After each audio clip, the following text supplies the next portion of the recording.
Today we'll be giving you a tutorial over the topic of chemical formulas and its concepts. By the end of the video, you should be able to identify proper charges and their methods of combination, name covalent compounds using prefixes, name acids and bases, and write formulas of compounds that are ionic, covalent, as well as acids and bases, and those containing polyatomic ions. Please help me. You're too much reading. Okay guys, so to start off, we want to identify and name our atoms, acids, and bases, as well as their charges.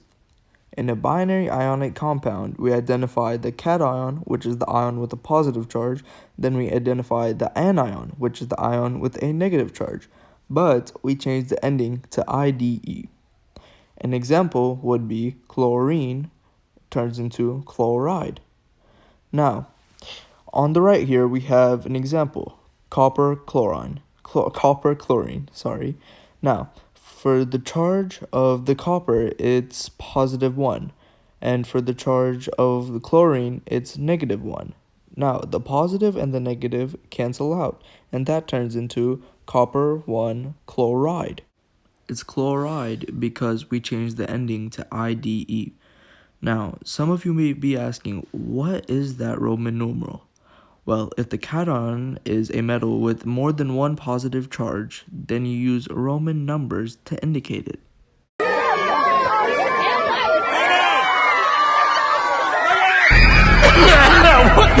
So before we complicate anything, we just want to be able to identify prefixes as a subject on its own. So a prefix is determined by the number of repeated atoms, and this only happens in covalent compounds. So we are given an example, and when we want to figure out how to name it, we refer to the prefix list, which we see on the top left corner, and it goes as follows.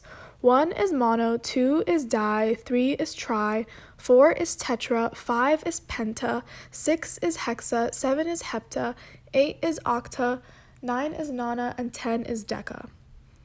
So let's look at a few examples.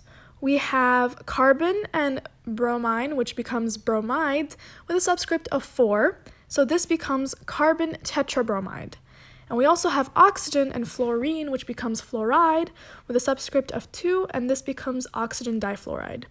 Now we also remember that carbon and oxygen have that hidden subscript of 1, but the reason we don't name it as mono is because mono only goes to the second atom being named. You can't say, for instance, monocarbon tetrabromide. It has to be carbon tetrabromide and oxygen difluoride.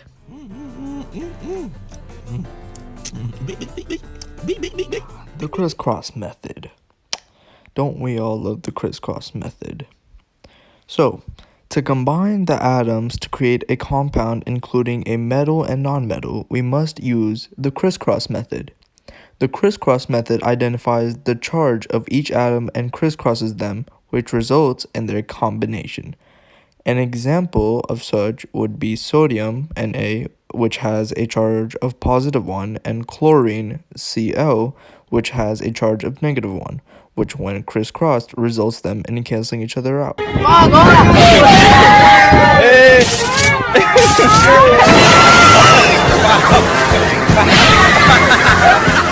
Formulas, we want to follow this order of steps. First, we want to identify the charges, then we want to use the crisscross method, and then we want to write them as subscripts next to their symbol.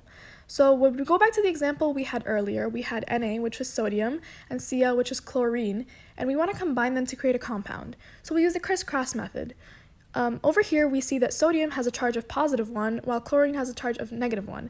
When you crisscross them, they cancel out, and therefore creating NaCl. We also want to remember that when we have atoms with subscripts as 1, they are not necessarily written. We just have to assume that it is 1 because it is not something else otherwise.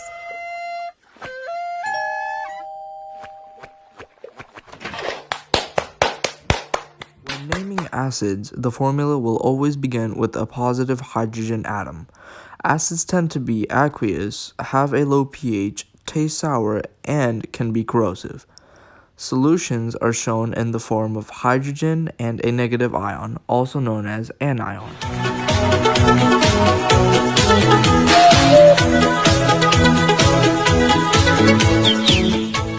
So what when we're identifying and naming acids, we have 3 easy ways to memorize how to do so. We have the first option to use, which is my ride has hydraulics. We take the IDE ending and replace it with ic and put hydro in front of the root, making it hydro, then the root, then ic.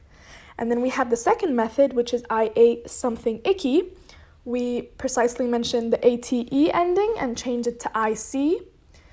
And then we have our last method, which is Sprite is delicious. We take the ITE ending and change it to OUS. Examples of these would be, for the first option, we have chloride. It ends in IDE. We put hydro in front of the root, making it hydrochlor, and then ic towards the end, making it hydrochloric acid. For the second option, we have nitrate, which is, it ends in ATE. You replace it with IC, it becomes nitric acid. And then we have nitrite. You replace it with OUS, and it becomes nitrous acid. We want to note that the roots for sulfur and phosphorus are sulfur and phosphor, not sulfic or phosphic. It's sulfuric acid and phosphoric acid. Those are 2 specific rules in chemistry that we just happen to have to know because they were made that way. And then we want to look at a few examples. So towards the bottom left, we see that we have bromide, which ends in IDE, therefore becoming hydrobromic acid. And then we also have fluoride, ending in IDE, becoming hydrofluoric acid. For the second option, we have acetate, ends in ATE. It becomes acetic acid. And then we have nitrate, also ending in ATE, becomes nitric acid. And lastly, we have phosphite, ending in ITE, becomes phosphorus, mentioning our rule earlier. And nitrite, ending in ITE as well, becoming nitrous acid. Here to tell you right now, we don't care. Let me tell you. We don't care. When naming bases, there will always be a cation and hydroxide as the anion. Hydroxide is the name for OH negative. To write this out, we want to name the cation and write hydroxide after it. An example of this would be NaOH, which would be named as sodium hydroxide. I'm stupid. Let's do a few examples. For our first example, we have radium and sulfur. Using a periodic table, we can see that radium is a metal and that sulfur is a nonmetal. Therefore, it is an ionic compound. We also know that we must change the ending of sulfur into sulfide. Using the crisscross method, we can determine that radium has a charge of +2 and sulfur has a charge of -2, which cancels out, leaving us with RAS. Because it is an ionic compound, we only change the ending of the nonmetal, sulfur, naming this radium sulfide. Jimmy, put the ball down. Get inside where it's safe. Hey, why don't you go back inside, man? I'm just trying to bath my breath. Hey, no. For this example, we have boron and carbon. Because the elements are both nonmetals, they form a covalent compound. Carbon turns into carbonide and boom, we are ready for the crisscross method. Boron has a charge of +3 and carbon has a charge of -4, and after the crisscrossing we are left with B4C3. Because it is a covalent compound, we have to add prefixes for the repeated number of atoms. We could find these prefixes using the chart. Boron has 4 atoms and carbon has 3 atoms, becoming tetracarbon tricarbonide.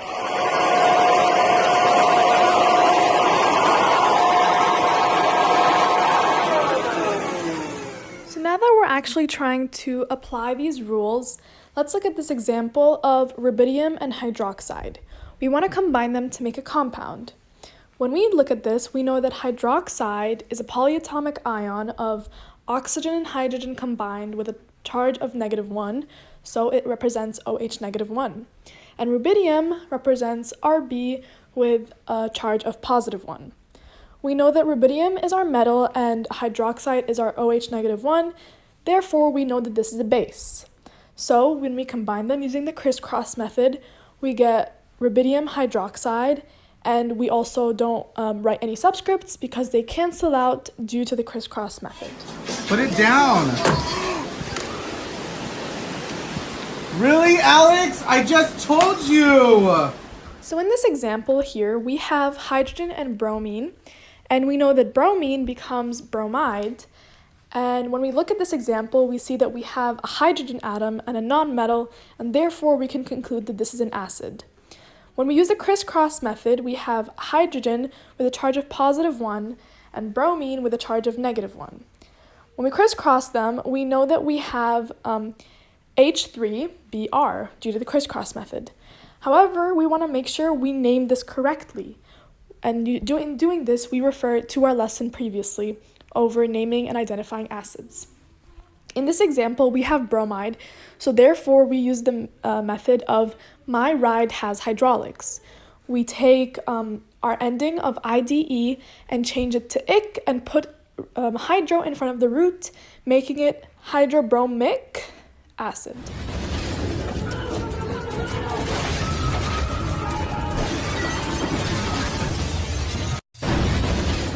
Thank you for watching Sohan and I's tutorial. You will have successfully learned the lesson if you can identify proper charges and their methods of combination, name covalent compounds using prefixes, name acids and bases, and write formulas of compounds that are ionic covalent as well as acids and bases and those containing polyatomic ions. We hope you enjoyed our video!